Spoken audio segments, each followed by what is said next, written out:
गुरु जी प्रणाम जी। ओम शांति। ओम गुरु जी नमस्कार। ओम शांति।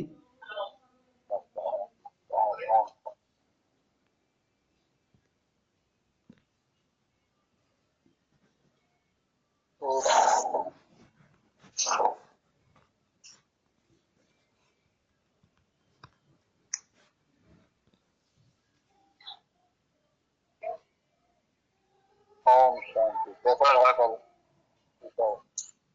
ठीक है गुरु जी, बहुत बढ़िया जी। ठीक है। हाँ जी, हाँ जी। तो पिछले सप्ताह आखिरी श्लोक ये था कि भगवान श्री कृष्ण को अर्जुन को ये कह रहे हैं कि शुरू में ही इंद्रियों को वश में कर लो, तो ये जो पाप है, महान पाप है, काम रूप, उसका ये दमन कर दे और आत्म साक्षात्कार के इस विनाशकर्ता को मार डालो। तो ये था आखिरी श्लोक पिछले सप्ताह। तो 42वां श्लोक कहते हैं, कर्मेंद्रियां जड़ पदार्थ की अपेक्षा श्रेष्ठ है, मन इंद्रियों से बढ़कर है, बुद्धि मन से भी उच्च है और वह आत्मा बुद्धि से भी बढ़कर है। ये फिर से उसी तरह से समझना पड़ेगा जैसे बोला था कि जो विषय हैं बाहर संसार में, वे सब के सब समझिए चारा है। इंद्रियां घोड़े हैं, मन इनकी लगाम है और बुद्धि सारथी है। जो सारथी का काम होता है कि मन को अपने लगाम को खींचकर घोड़ों को वश में रखता है। तो यहाँ पर बुद्धि जो है वो मन रूपी लगाम को खींचती है और उससे जो इंद्रियां रूपी घोड़े हैं उसमें रहते हैं और अपने जो उनके विषय हैं चारा, उनकी ओर वे नहीं भागते। तो इस तरह से करने से वो जो रथी है पीछे बैठा हुआ, ये जीवात्मा, वो अपने लक्ष्य को प्राप्त कर लेता है। जो परमात्मा का साक्षात्कार करना ही उसका लक्ष्य होता है। तो इस तरह से कहा, ये इसका अर्थ ये निकलता है कि ये जो विषय है, इंद्रियां इनसे बलवान है, इसीलिए इनको वो खींच लेती। और इंद्रियों के ऊपर जो बलवान है वो मन है। मन ही चंचल होता है तो इंद्रियां चलती हैं। तो मन के ऊपर भी बुद्धि है, अगर वो फैसला कर ले कि ये काम नहीं करना है तो वो मन उसके ऊपर नहीं जा सकता है। तो इसका अर्थ हुआ कि बुद्धि मन से भी ऊपर है। तो विषयों से मन श्रेष्ठ है, मन से बुद्धि श्रेष्ठ है। तो बुद्धि से वो जीवात्मा श्रेष्ठ है जो पीछे बैठा है, जो इनको सभी को चलाने में सक्षम है। तो ये कठोपनिषद है, उसमें भी इसके बारे में उल्लेख है। उसमें तो आत्मा को महान कहा गया है। आत्मा इंद्रिय विषयों, इंद्रियों, मन तथा बुद्धि, इन सब के ऊपर तो आत्मा को ही सबका मालिक समझा गया है। वो इसलिए है कि ये जो कर्म इंद्रियां हैं ये जड़ पदार्थ है। जब प्राण निकल जाते हैं तो ये शरीर यहीं पर पड़ा रह जाता है, इसकी सब कर्म इंद्रियां यहीं पर होती हैं, लेकिन वो कुछ कार्य नहीं कर पाती। तो जीवात्मा सबसे श्रेष्ठ है। उसके निकल जाने पर ये सब के सब अपने आप ही निष्क्रिय हो जाते हैं, इनसे कोई काम संभव नहीं होता है। तो इस तीसरे अध्याय जो कि जिसको हम बोलते हैं कर्म योग, उसका आखिरी श्लोक है 43वां। इस प्रकार हे महाबाहु अर्जुन, अपने आप को भौतिक इंद्रियों, मन तथा बुद्धि से परे जानकर और मन को सावधान आध्यात्मिक बुद्धि से स्थिर करके आध्यात्मिक शक्ति द्वारा इस काम रूपी दुर्जय शत्रु को जीत लो। तो तीसरे अध्याय के आखिरी श्लोक में वो सीधा उनको आदेश करते हैं अर्जुन। वो यही कहते हैं कि तुम इन भौतिक इंद्रियों से ऊपर हो, भूले से हो, तो अपने स्वरूप को जानो और इन इंद्रियों से ऊपर उठ जाओ।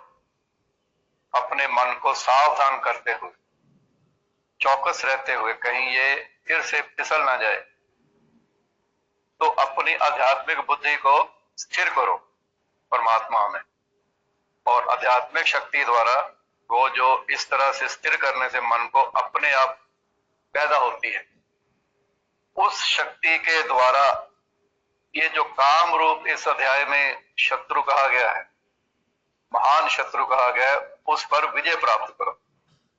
तो उनका कहने का अभिप्राय यही है कि तुम ये शरीर नहीं हो, तुम इस शरीर से अलग आत्मा हो। ये शरीर आत्मा के अलग होने से मृत कहा जाता है। उसका अर्थ है कि अब इसमें कोई चेष्टा नहीं होगी, ये अपने सभी काम करने में अब असमर्थ है। क्यों? क्योंकि जो जीव रूपी महान चीज इसमें थी वो निकल गई है। तो तुम जीव रूपी महान आत्मा हो, अपने आप को इस शरीर से अलग समझो, तो आपकी इंद्रियां वश में हो जाएंगी और जीवन आराम से आप अपना जीवन जी सकें। तो यहां तक था ये हमारा तीसरा अध्याय, जिसको कर्मयोग का नाम दिया गया। ओम शांति। अब जो अध्याय 4 है वो है दिव्य ज्ञान का। जो भगवान के प्रति जो हम जिज्ञासा करते हैं कि वो कैसे हैं, कैसे काम करते हैं, हम उनको किस तरह से जाने, तो ये होता है दिव्य ज्ञान, अलौकिक ज्ञान, अलौकिक ज्ञान है ये। तो चौथा जो अध्याय है वो दिव्य ज्ञान के ऊपर प्रकाश डालता है। तो इसमें भगवान कहते हैं, पहले श्लोक में भगवान श्री कृष्ण ने कहा, मैंने इस अमर योग विद्या का उपदेश सूर्यदेव विवस्वान को दिया और विवस्वान ने मनुष्यों के पिता मनु को उपदेश दिया और मनु ने इसका उपदेश इक्ष्वाकु को दिया। इस दिव्य ज्ञान रूपी चौथे अध्याय में वो शुरुआत करते हैं कि ये जो ज्ञान है, जो शाश्वत ज्ञान है, जो सभी परंपराओं का लक्ष्य है, साधनाओं का, वो उसकी प्राचीनता के बारे में बताते हैं कि वो कितना सनातन है। वो ये कह रहे हैं कि इस विद्या का मैंने सबसे पहले जो ज्ञान दिया है वो सूर्य देव को दिया। वो जो सूर्य लोक के राजा है उनको दिया है। उन्होंने, विवस्वान ने मनुष्यों के पिता मनु को दिया। अब मनु से ये सारी, भगवान मनु से ये सारी सृष्टि उत्पन्न बताई जाती है। तो सूर्य देव ने ये वो ज्ञान आगे मनु जी को दिया, तो मनु जी ने आगे इक्ष्वाकु को दिया। तो कहने का अर्थ ये है कि ये सभी लोग राजा लोग हैं। तो ये जो ज्ञान है ये वास्तव में राजाओं के लिए है, क्योंकि इसके ज्ञान के द्वारा उन्होंने शासन करना है। तो शासन करने के लिए ये राज ऋषियों को ज्ञान दिया जाता है। वो राजाओं को इस ज्ञान के द्वारा शासन करने में सहायता करते हैं। वो इसका लाभ उठाते हैं और मनुष्य जीवन के अवसर का सफल मार्ग प्राप्त करते हुए उसका अनुसरण करते हैं।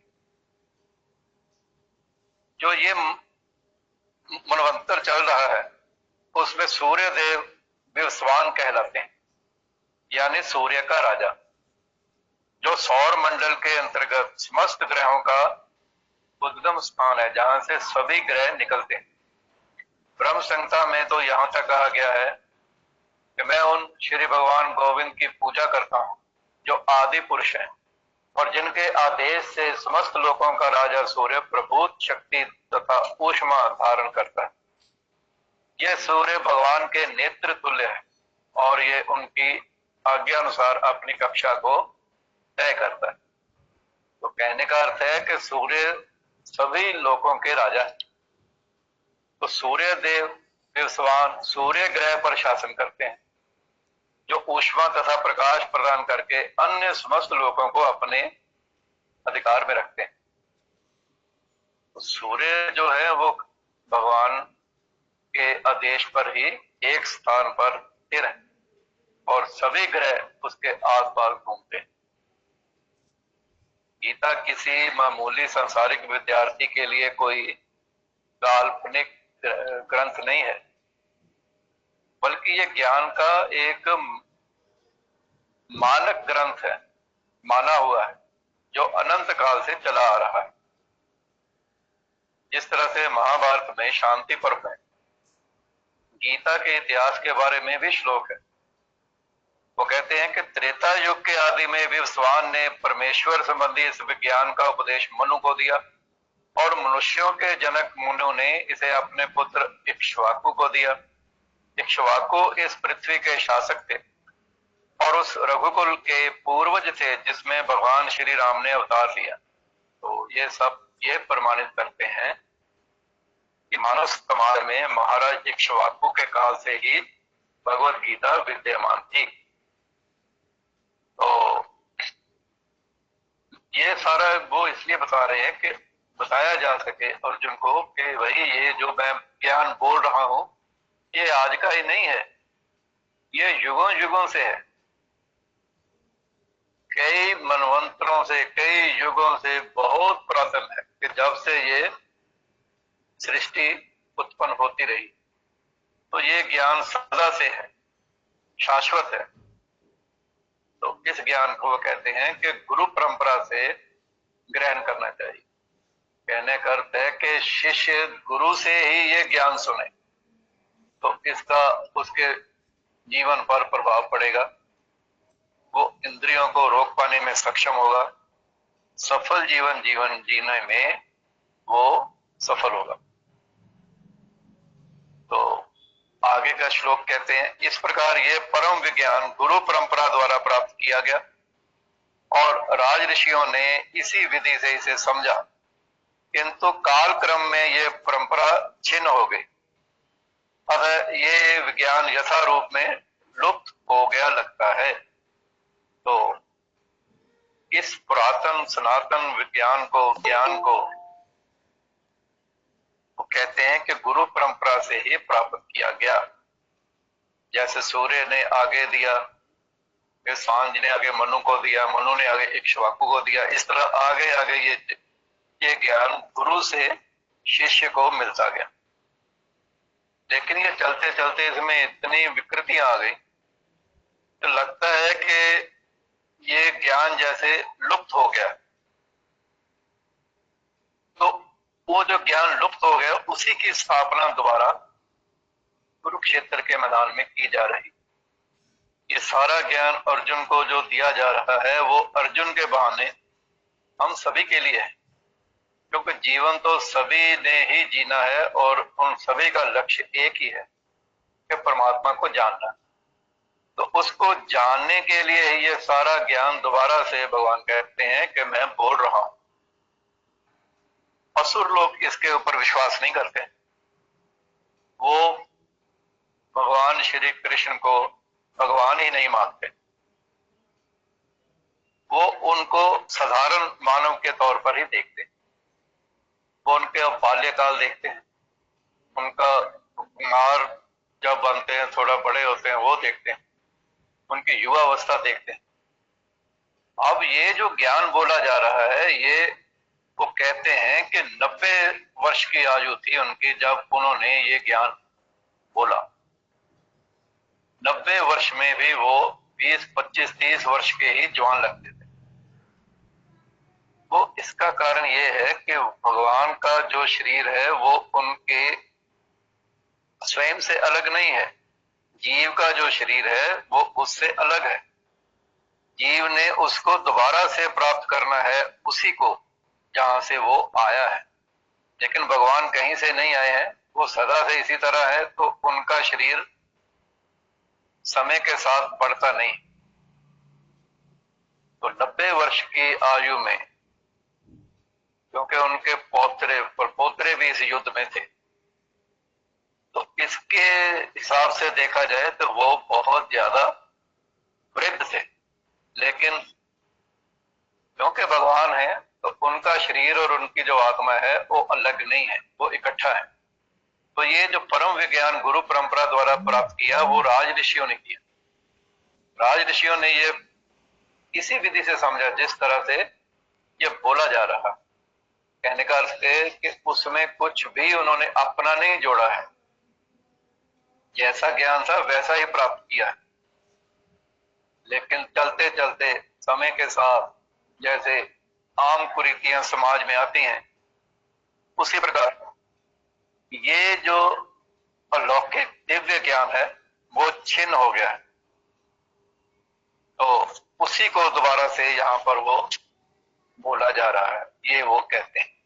तो आज मेरे द्वारा वही ये प्राचीन योग यानी परमेश्वर के साथ अपने संबंध का विज्ञान तुमसे कहा जा रहा है, क्योंकि तुम मेरे भक्त तथा मित्र हो, अतः तुम इस विज्ञान के दिव्य रहस्य को समझ सकते हो।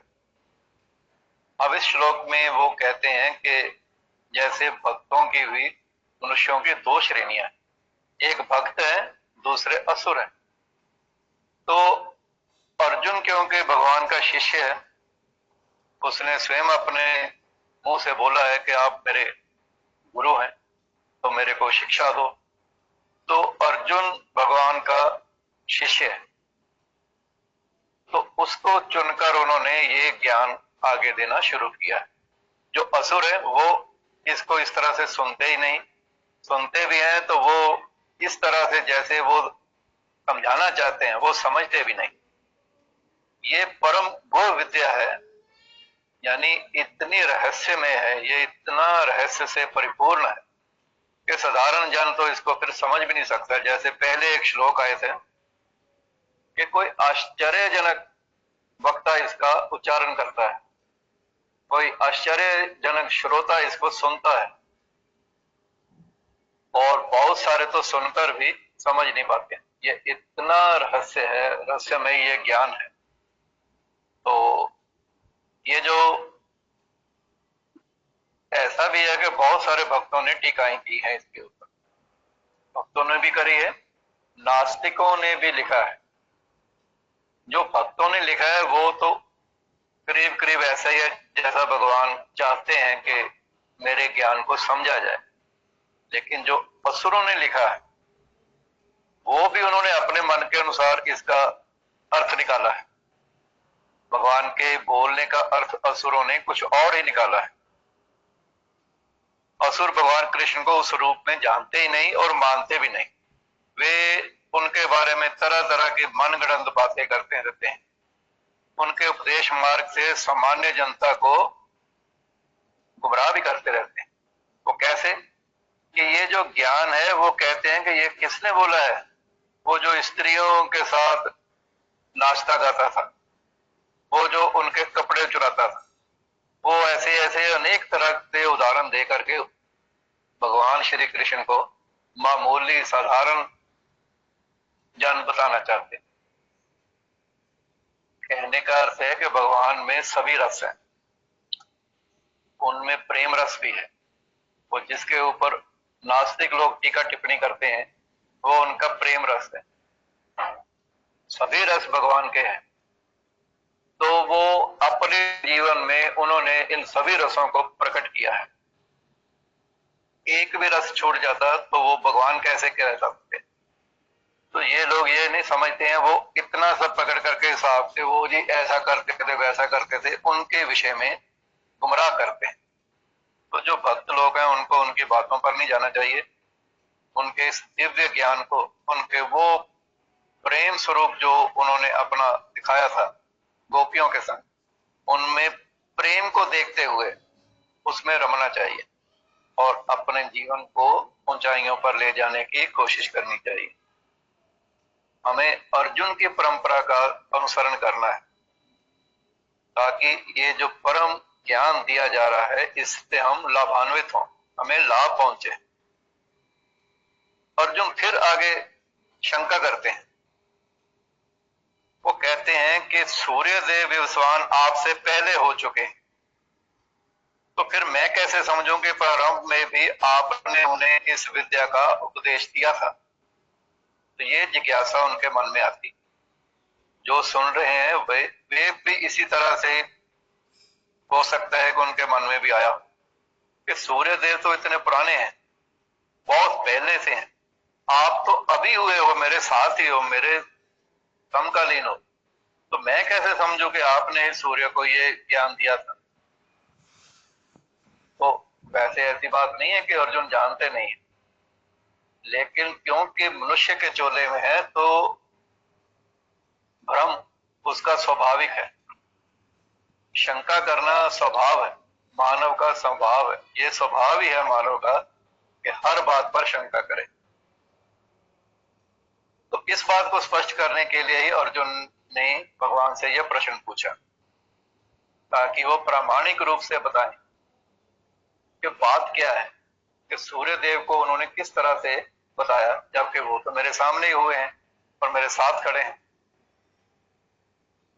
वास्तव में इस वक्त वो भगवान को भौतिक दृष्टि से देख रहे हैं। वो देख रहे हैं कि अभी तो ये सामने मेरे खड़े हैं, तो कह ये रहे हैं कि सूर्य को मैंने ज्ञान दिया था, ये कैसे संभव है? तब भगवान इसके बारे में बोलते हैं। वो कहते हैं, तुम्हारे तथा मेरे अनेकानेक जन्म हो चुके हैं, मुझे तो उन सब का स्मरण है, किंतु हे परंतप तुम्हें उनका स्मरण नहीं रह सकता है, नहीं है। ये उन्होंने एक बहुत ही रहस्य की बात बोली है कि मनुष्य बार बार जन्म लेता है। वो कहते हैं कि तेरे और मेरे अनेक जन्म हो चुके हैं। उन जन्मों का जो ज्ञान है, स्मृति है, वो तुम भूल गए हो, तुम उसे याद नहीं रख पाओ, लेकिन मेरे को सब कुछ याद है। मैं जानता हूं कब क्या हुआ। इसमें अंतर क्या है दोनों में? अंतर ये है कि ये जो मनुष्य है, ये बद्ध है, ये बंधा हुआ है शरीर में। जैसे ही शरीर छूटता है, इसका बहुत सारा जो इस जन्म का ज्ञान होता है वो ये भूल जाता है। जैसे सोकर उठते हैं सुबह, तो कहते हैं कि कम से कम 100 ड्रीम्स देखे होते हैं रात में, उनमें एक भी याद नहीं होता। जीव को एक भी याद नहीं होता, आखिरी वाला कोई याद रह जाता है, तो उसकी स्मृति भी 2, 4, 5 दिनों में समाप्त हो जाती। तो वो तो एक स्वप्न की बात है। तो ये जो मृत्यु है, ये भी निद्रा है, बहुत लंबी निद्रा है। तो जब इससे उठता है, भाव के अगला जन्म होता है, वो पिछला सारा भूल जाता है। लेकिन भगवान के साथ ऐसा नहीं है, वो तीनों कालों में ही विद्यमान है। उनके लिए भूत, वर्तमान या भविष्य 3 काल नहीं है, वो एक ही समय में तीनों कालों में प्रेजेंट है। हम इस शरीर में हैं, तो इसका अर्थ ये नहीं है कि हमारे से पहले भगवान नहीं थे, वो तब भी थे। जब ये शरीर हमारा नहीं रहेगा, वो तब भी रहेंगे। तो भगवान का और हमारा अंतर है। अर्जुन ये अंतर समझ नहीं पा रहे हैं। वो यही सोच रहे हैं कि आप तो मेरे साथ खड़े हो, तो मेरे साथ खड़े हो, तो सूर्य को ज्ञान दिया ये मैं कैसे मानूं? तो ये उनको बताया जा रहा है कि भाई तुम भूल गए हो, मेरे लिए वो आगा पीछा कुछ नहीं है। मैं तीनों कालों में प्रेजेंट हूं, मैं प्रेजेंट में ही रहता हूं, मैं वर्तमान ही, मैं हर समय वर्तमान हूं। तो जब वर्तमान है तो वो सब चीजें याद हैं। भूलती उसको है जो भूत हो जाता है, पास्ट हो जाता है जिसके लिए, वो उसको भूल जाता है। रात को सोए हैं, सुबह उठे हैं तो भूल गए। तो वैसे क्या होता है कि हमारे ब्रेन में इतनी कैपेसिटी है कि ये जन्मों जन्मों का ज्ञान इसमें संचित है, जमा है इसमें। आपको कई बार इसी तरह लगता है, कोई बात आप बोल देते हैं तो लगता है कि ये तो मैंने पहले भी सुनी है या कही है, जबकि इस जन्म में तो ना कही है ना सुनी है। तो वो क्यों लगता है इस तरह? ये लगता है कि ये बातें बार बार जीव एक ही तरह की बातें करता है। ये जो आपका इस वक्त स्वभाव है, ये जन्मों जन्मों से यही स्वभाव है। वो जो जिस तरह कंप्यूटर में फीड हो गया है, जो वो मिटता नहीं है। तो हमारे ब्रेन में भी ये इलेक्ट्रोमैग्नेट है, जैसे बताते रहते हैं, तो उसमें भी याददाश्त रहती है, मेमोरी रहती है, वो लगातार रहती है, वो अनंत है। वो 64 GB या 128 GB नहीं है, वो अनंत है। उसमें कुछ भी आएगा वो उसमें अंकित होता जाए। हाँ, उसको दोबारा प्रोड्यूस करना, ये साधना का विषय। आप दोबारा से अपने जन्मों को जानना चाहते हैं तो उसके लिए विधियां हैं।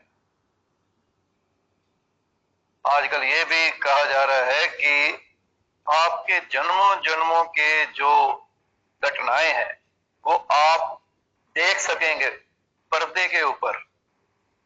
हालांकि उसमें आप कुछ कर नहीं सकते, लेकिन आप उसको उसी तरह से जीवंत देखेंगे जैसे अभी आपके सामने हो रही है। तो वो कैसे संभव होगा? वो हमारे ब्रेन से ही ले लेंगे सारी इनपुट, यहीं से लेकर के बाहर करेंगे प्रोजेक्ट। आप आराम से उसको देखो। तो ये इस बात का भी एक प्रमाण है कि ये जो गीता जी में कहा गया है वो बिल्कुल सत्य है कि कुछ भी नहीं भूलते हैं वे जो इस शरीर के ऊपर उठ गए। उनके लिए सभी कुछ अभी है, प्रेजेंट है, वर्तमान है। तो भगवान कहते हैं कि ऐसा तो है ही नहीं कि कभी मैं नहीं था या तुम नहीं थे। हम लोग बार बार पैदा होते हैं और मरते हैं, और मजे की बात यह है कि बार बार वही काम करते हैं ताकि दोबारा फिर से फंस जाए। अगर कोई इस जन्म में लोभी है तो वो सभी आगे वाले जन्मों में भी लोभी ही होगा।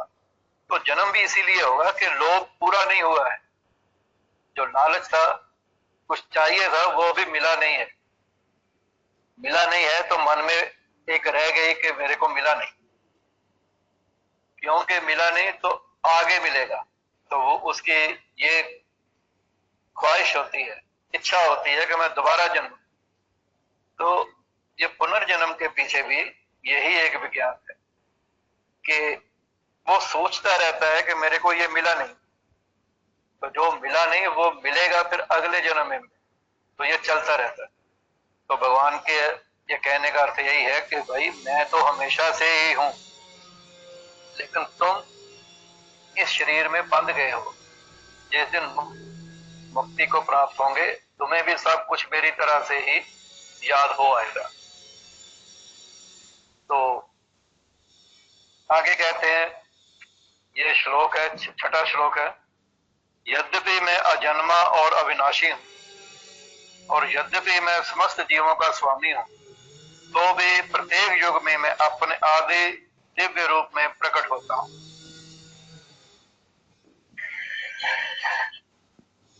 अब भगवान ने अपने जन्म की बताई है विलक्षणता।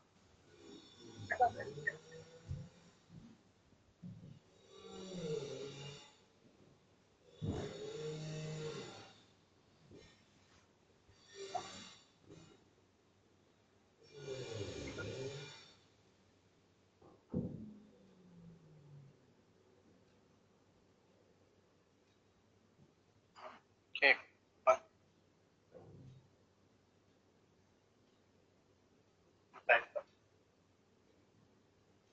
तो विलक्षणता बताई।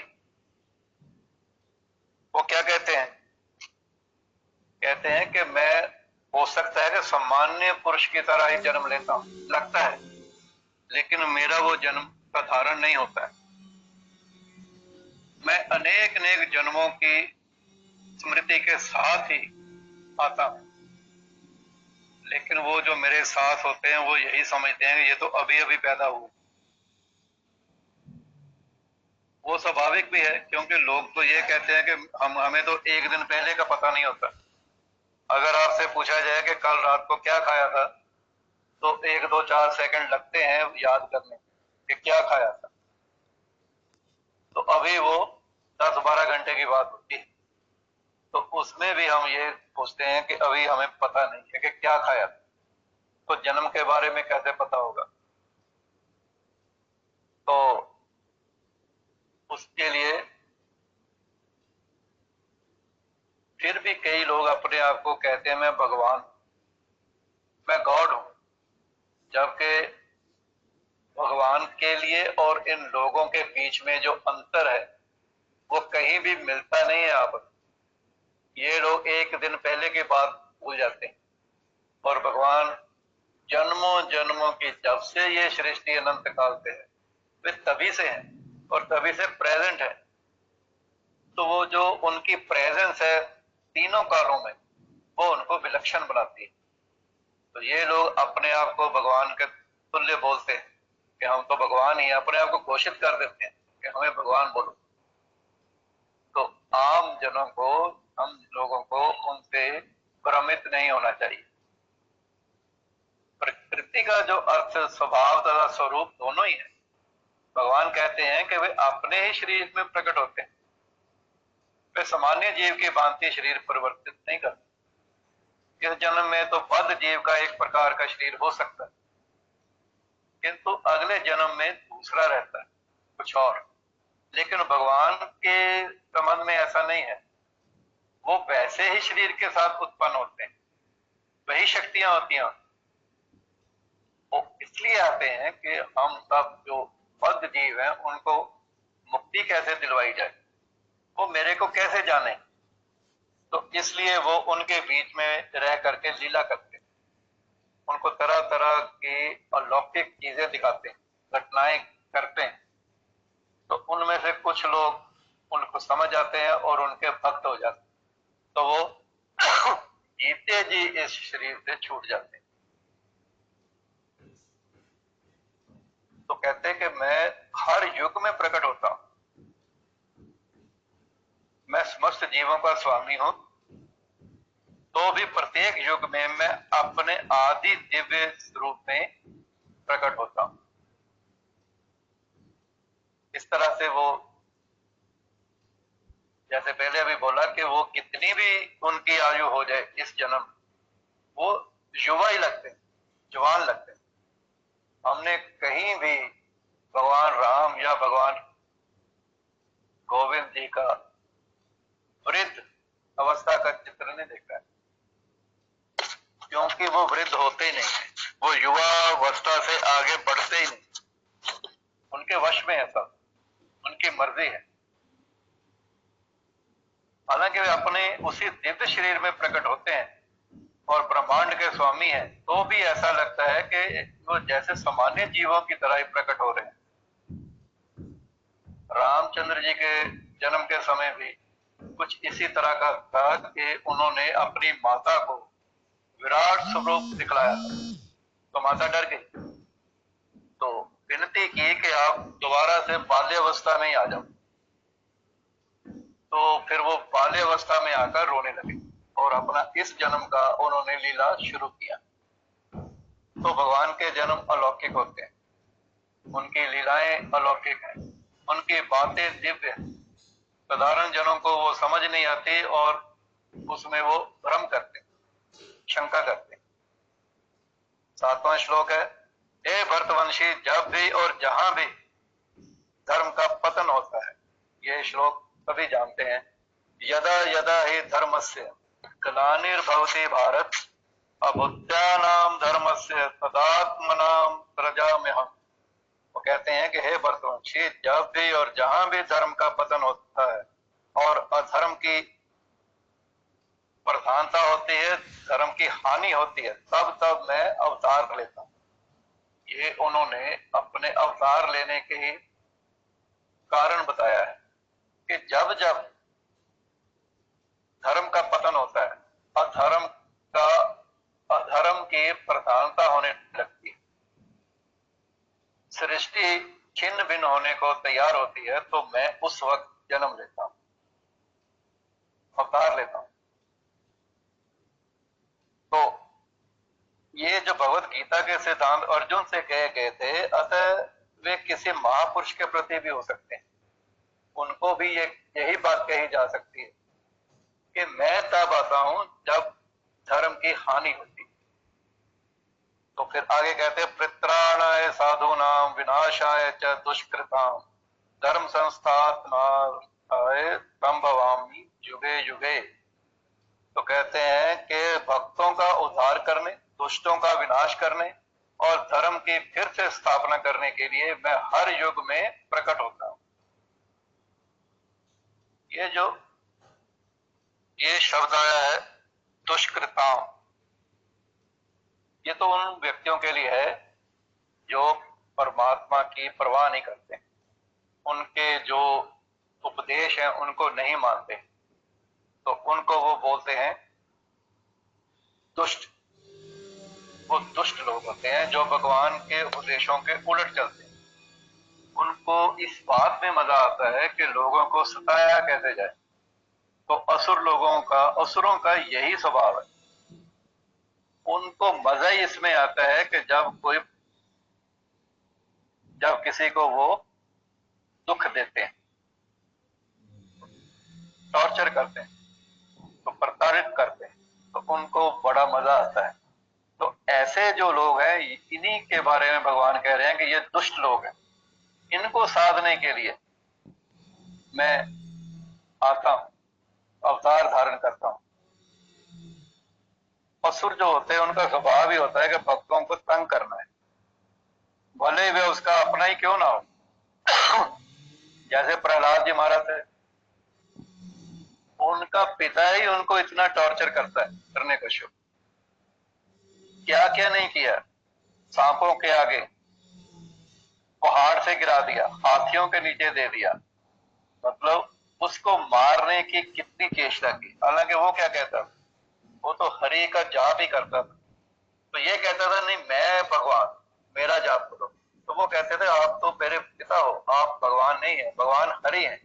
आपके जो काम है, जो जो कर्म आप करते हो वो भगवान जैसे नहीं है, मैं आपको नहीं मानता। तो उसने हर संभव चेष्टा करी कि अपने ही पुत्र को, जो भक्त था, उसको मार दे। तो जो दुष्ट लोग होते हैं वो ये परवाह नहीं करते हैं कि वो उनके अपने हैं क्या पराए हैं। उनका अर्थ होता है कि बस ये भक्त है तो इसको सताना है। फिर कहते हैं कि अवतार और ईश्वर का अवतार भगवत धाम से भौतिक प्राकट्य होता है। ये आते हैं दुनिया में, ऐसे अवतार भगवत धाम में स्थित रहते हैं। जब वे भौतिक सृष्टि में उतरते हैं तो उन्हें अवतार कहा जाता है। अवतार कई तरह के हैं, हर युग में अलग तरह की परिस्थिति होती है, उसी के अनुरूप भगवान का अवतार होता है। तो उन विषम परिस्थितियों को बदलना होता है, तो इसलिए वो आते हैं इस दुनिया में और धर्म की दोबारा से स्थापना की जाती है। फिर कहते हैं 9वां श्लोक है, हे अर्जुन, जो मेरे आविर्भाव तथा कर्मों की दिव्य प्रकृति को जानता है वह इस शरीर को छोड़ने पर इस भौतिक संसार में पुनः जन्म नहीं लेता, अब तू मेरे सनातन धाम को प्राप्त होता है। तो वो ये कहते हैं कि जो मेरे आने की और मेरे कर्मों की दिव्य प्रकृति को जानता है, इसका अर्थ क्या होता है? इसका अर्थ है कि वो जो परमात्मा को जान जाता है उसका दोबारा जन्म नहीं होता है, बल्कि वो मेरे ही धाम में सनातन धाम को प्राप्त होता है, उसकी मुक्ति हो जाती है। वो किसकी? जो मेरे को जान जाता है, मेरे कर्मों को जान जाता है, जो तत्व के द्वारा मुझे जानता है। ये सीधी सी बात है, जो जिसको जानता है वो उसके बराबर ही होता है। जैसे योग शास्त्र में था कि आप क्या देखते हो, जो मन आपको दिखाता है। एक ही चीज किसी के लिए अच्छी है तो वही चीज किसी के लिए बुरी है, तो मन के ऊपर है, वो चीज एक ही होती। तो कहने का अर्थ है कि अच्छे मन का जो मालिक है वो उस चीज के ऊपर अपना मन ही फेंकता है, तो उसके जैसा होता है, तो वो उसको समझ आता है ये क्या है। तो जो व्यक्ति, जो साधक, जो भक्त भगवान के ऊपर मन को फेंकता है, भाव उनके चरणों में अपने मन को समर्पित करता है, तो वो क्या होता है, वो उनके जैसा ही हो जाता है। भगवान कहते हैं कि फिर उसका दोबारा जन्म नहीं होता है। क्यों? क्योंकि मेरे को जान गया, जो मेरे को जान गया वो मेरे जैसा ही होकर मेरे को जानता है। तो जो मेरे जैसा ही हो गया है वो दोबारा जन्म नहीं लेता है, क्योंकि वो मैं ही हो गया होता। तो ये उन्होंने अपने को जानने का फल बताया है। तो हम सबको ये करना चाहिए कि परमात्मा को जानने की चेष्टा करें। आगे कहते हैं कि है आसक्ति, भय तथा क्रोध से मुक्त होकर, मुझ में पूर्णतया तन्मय होकर और मेरी शरण में आकर बहुत से व्यक्ति भूतकाल में मेरे ज्ञान से पवित्र हो चुके हैं। इस प्रकार से उन सबों ने मेरे प्रति दिव्य प्रेम को प्राप्त किया है। तो वो इस बात में कह रहे हैं कि मेरे को कौन प्राप्त कर सकता है? जिन्होंने आसक्ति को त्याग दिया है। आसक्ति क्या होती है? कोई चीज आपको अच्छी लगती है तो आप चाहते हैं कि ये चीज बार बार मेरे को मिले, ये चीज मेरे साथ ही रहे, ये चीज मुझसे अलग ना हो, तो वो आपकी उसमें आसक्ति हो जाती है। क्या होता है कि किसी चीज को देख करके ये करना कि ये मेरे को हानि पहुंचाएगी, तो आपको उससे भय होता है। और ये जो होता है क्रोध, ये कामना का फल है। तो आसक्ति, भय और क्रोध से मुक्त हो जाते हैं जो लोग, वो फिर भगवान श्री कहते हैं कि मेरे में लीन होते हैं। वो हर वक्त मेरी बात करते हैं, वो हर वक्त मेरे बारे में ही विचार करते हैं और इस तरह से मेरी शरण में आ जाते हैं। तो अर्जुन को वो कहते हैं कि इस तरह से बहुत से लोग मेरी शरण में आकर के ज्ञान के द्वारा, इस दिव्य ज्ञान के द्वारा पवित्र हो चुके हैं। इस प्रकार से उन सबों ने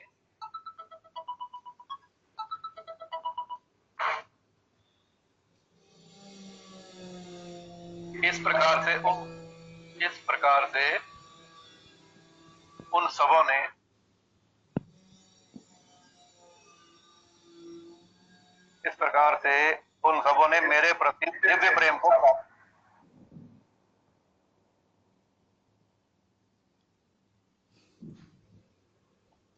तो ऐसे सभी लोगों ने, ऐसे सभी भक्तों ने मेरी शरण में आकर मेरे जैसा होकर के अपने आप को पवित्र कर दिया और दिव्य प्रेम को प्राप्त हुए। जो ज्ञान के द्वारा इतनी मुश्किल से जो ज्ञान अर्जित होता है, तो ये जो प्रेम है ये बहुत आसानी से इसमें हम हो जाते हैं, परिवर्तित हो जाते हैं। तो क्या होता है कि ये जो लीला करी है भगवान ने गोपियों के साथ, ये प्रेम की अभिव्यक्ति है। क्योंकि प्रेम हम सभी में मूलभूत स्थिति से विद्यमान है। तो जैसे ही बाहर वो अलौकिक प्रेम की उन्होंने लीला रची है, तो अब हमारे में जो प्रेम विद्यमान था वो एकदम से उसके साथ एक होता है। तो प्रेम के द्वारा जो रूपांतरण होना होता है वो बहुत आसान है। ज्ञान के द्वारा अर्जित जो रूपांतरण है वो मुश्किल है। ज्ञान में आपने विचार करना है, वो विचार करते करते उल्टा भी आ जाता है विचार, तो वो जो उल्टा विचार आता है वो आपको अपने रास्ते से भटका देता है। लेकिन प्रेम में ऐसा संभव ही नहीं है। जब आप अलौकिक प्रेम में पड़ते हैं तो आप भगवान के साथ एक हो जाते हैं, क्योंकि भगवान को प्रेम स्वरूप भी कहा गया। तो वैसे भी कहते हैं कि जिनको मेरे से प्यार है अपना सिर तली पर रखकर रहो, जिसको मेरे से प्रेम है। तो प्रेम के द्वारा हम भगवान को बड़ी जल्दी सुगमता से प्राप्त करते, उनके साथ एक हो जाते। तो शुरू में हमारे जीवन के शुरुआत में क्या होना चाहिए कि आत्म साक्षात्कार की इच्छा होनी चाहिए। ये इच्छा पुराने जन्मों के जो हमारे संस्कार है, जो जो काम हमने कर रखे, अगर का ये फल होता है कि आपको ये जिज्ञासा होती है कि मैं कौन हूं, परमात्मा कौन है, हम दोनों में रिश्ता क्या है। तो ये जो आत्म साक्षात्कार की इच्छा होती है, ये हमारे पुराने जन्मों के पुण्य उदय होने के पर ही होती है। तो वो कहते हैं कि आसक्ति, भय और जो क्रोध है, ये हमें इस रास्ते से भटकाते हैं, परमात्मा के रास्ते से भटका देते हैं। तो इनसे मुक्त होना होता है, आसक्ति, भय और क्रोध से मुक्त होना होता है और परमात्मा के प्रेम में रंगना होता है, ताकि उस जैसे होकर उसको मिल जाए। तो आगे का 11वां श्लोक है, जिस भाव से सारे लोग मेरे शरण ग्रहण करते हैं, उसी के अनुरूप मैं उन्हें फल देता हूं। ये पार्थ, प्रत्येक व्यक्ति सभी प्रकार से मेरे पथ का अनुगमन करता है। अब यहां पर वो हम सब के लिए एक बहुत ही रहस्यमय बात करते हैं कि जैसे भाव से कोई मेरे को भजता है, मैं उसी रूप में उसको मिलता हूं। आप किसी भी रूप में उनकी पूजा करो, वो वैसे ही होकर आपको मिल जाएंगे। वो कहते हैं कि हर एक व्यक्ति कुछ भी कर रहा है, वो मेरे ही पथ का अनुसरण कर रहा है, अनुगमन कर रहा है, मेरे ही रास्ते पर आ रहा है। क्योंकि सभी रास्ते पूजा के वो कह रहे हैं कि मेरी तरफ ही आते हैं। सभी पूजाओं का, साधनाओं का मैं ही लक्ष्य हूं। तो सब लोग मेरी ही शरण ग्रहण करते हैं और जिस भाव से वो शरण ग्रहण करते हैं, उसी के अनुरूप उनको फल मिलता है। आप क्या सोचकर उनके मार्ग पर चल रहे हो, वही आपको प्राप्त होता है। अगर आप उच्चतम स्थिति की कामना करते हो कि मैंने परमात्मा को ही पाना है, तो वो कहते हैं मैं उसी भाव में उनसे मिल जाता हूं। अगर कोई मैं मेरा मकान दुकान इसके बारे में करता है, वो उसी रूप में मिल जाते हैं, क्योंकि वो भी भगवान का ही है। तो आप उनसे जो मांगते हो वो आपको उसी प्रकार से दे देते हैं। उनके कहने का अर्थ है कि आप कुछ भी करो, करो तो सही, क्योंकि कुछ भी करोगे आप मेरे को ही प्राप्त कर लोगे। कोई भी साधना करो, कोई भी मंत्र जप करो, कुछ भी करो, उससे कोई अंतर नहीं पड़ता। तो यहां तक हम ये कहते हैं कि मनुष्य चाहे निष्काम हो या फल का इच्छुक हो या मुक्ति का इच्छुक हो, मैं उसे पूरे सामर्थ्य से, अपनी पूरी शक्ति से अपने साथ मिला लेता हूं। ये आज तक का यहाँ हम समापन करते हैं। यहां तक किसी को जिज्ञासा है तो वो प्रश्न कर सकते हैं। ओम शांति।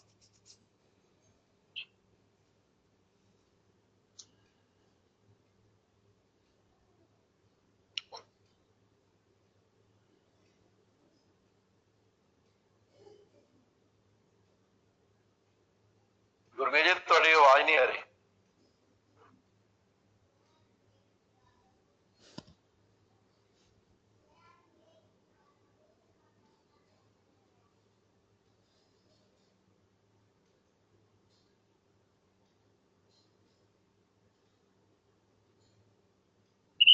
हाँ जी, प्रणाम गुरु जी।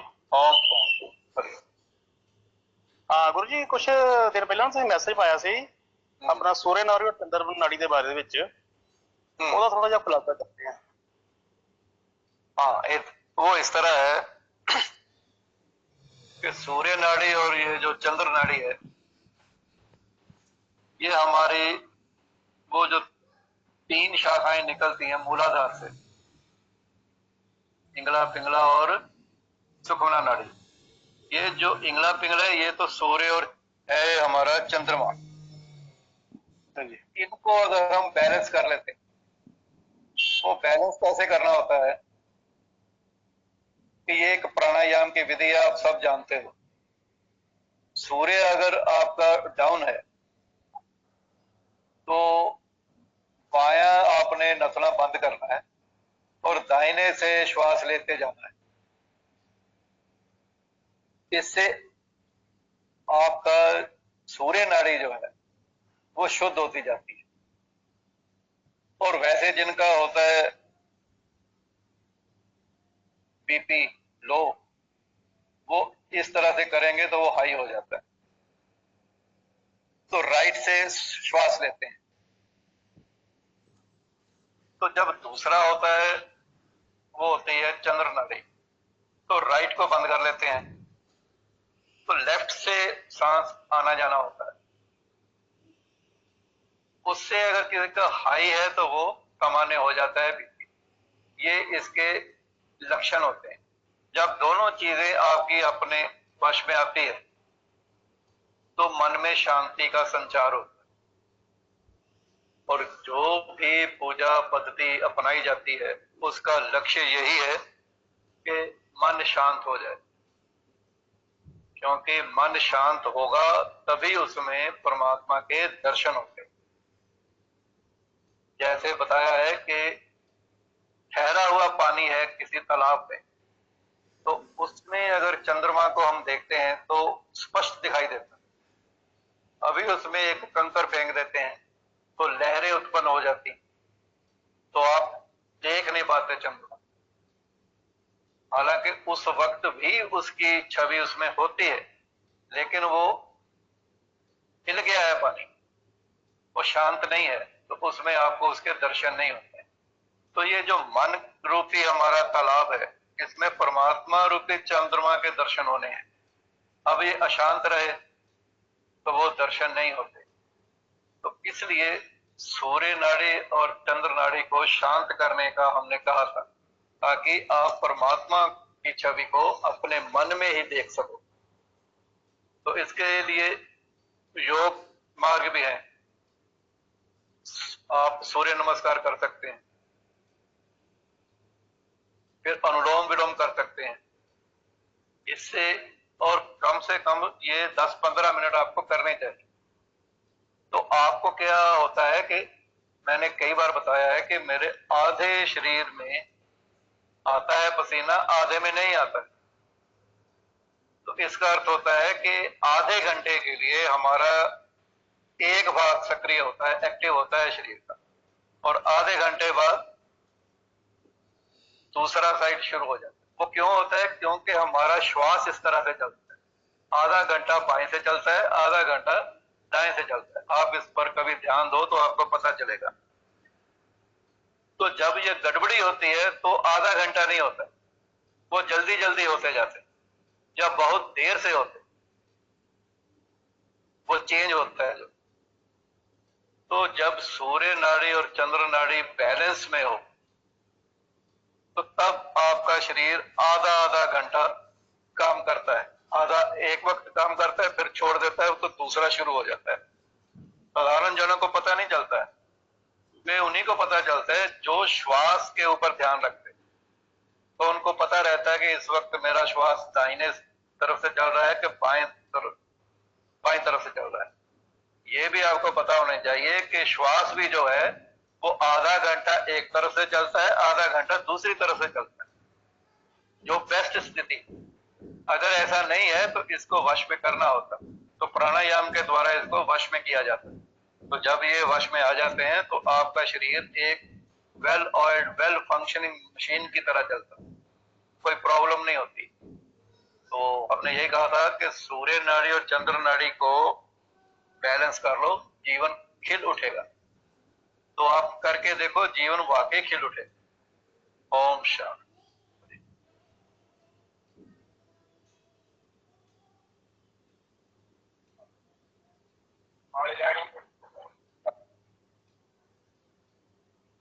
ठीक है, अब हम 5 गहरे श्वास लेते हैं, फिर 3 बार ओम बीज मंत्र का उच्चारण करेंगे, फिर ध्यान में उतरेंगे। तो पहले 5 गहरे श्वास लेते हैं।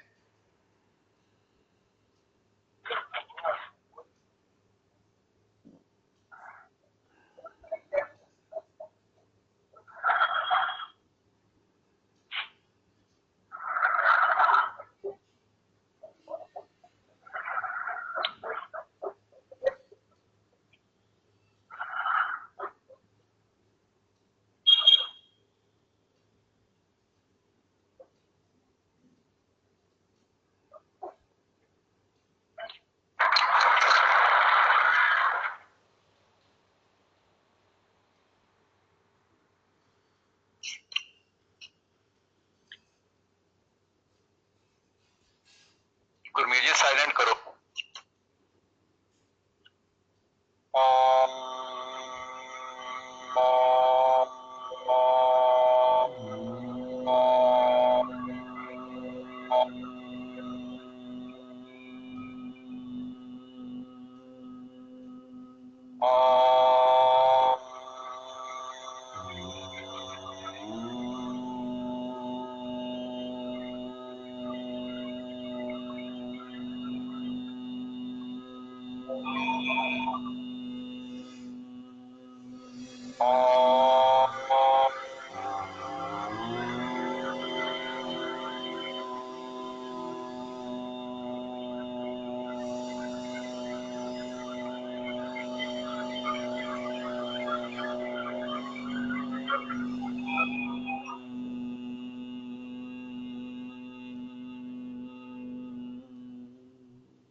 हरिओम, हरिओम, ओम शांति, ओम शांति, ओम शांति, हरिओम।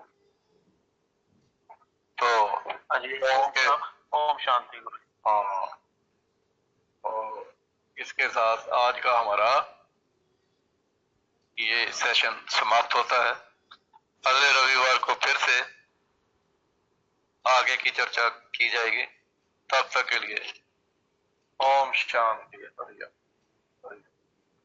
ओम शांति। ओम शांति, ओम शांति, ओम शांति।